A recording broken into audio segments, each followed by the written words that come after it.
Okay, just a brief update. Fly tracker helmet's working fairly well. It is kind of hot. It's about 95 or so degrees out right now.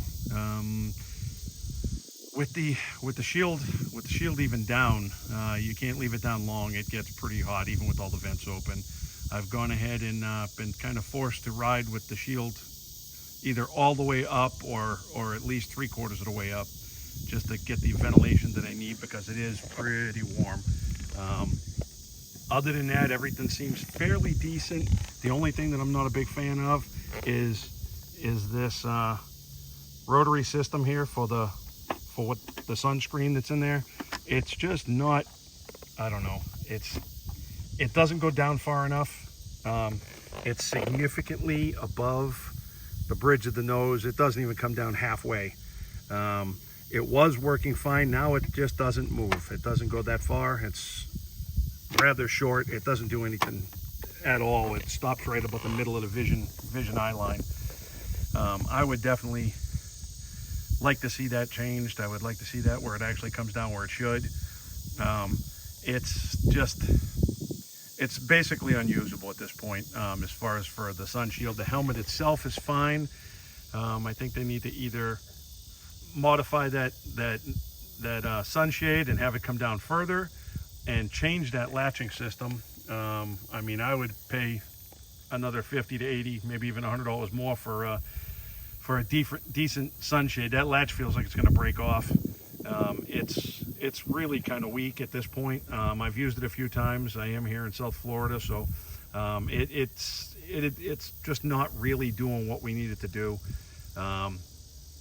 The other guy that's with me, Kevin, he gave up on his about 3 days ago, and he made the switch.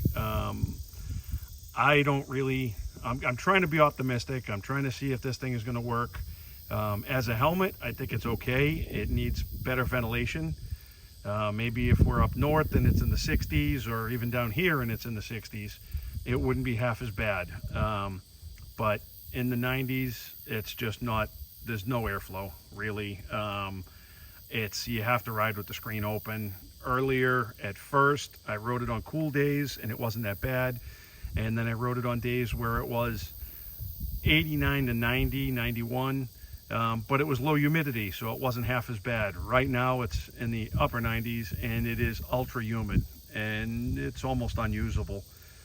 I know in Florida, yeah, you can ride without a helmet, but yeah, I'm not real comfortable with that off-road. That's just kind of silly. I really don't even do it on-road at all. So I'm gonna give it a little bit longer, see if it gets a little bit better, but I don't see that happening. I'm probably gonna have to make the switch to either the Scorpion 18960, or I'm gonna make the jump back to the Shoei Hornet X2. I would like the Arai, but the Arai really doesn't fit me all that well. Maybe with their new system of fitting and all of that, it might be better. But as of right now, it's not really something that's going to work for me as it is from the last couple that I've tried. So that's it for now. I'll be getting back to you as things progress and evolve. Stay safe.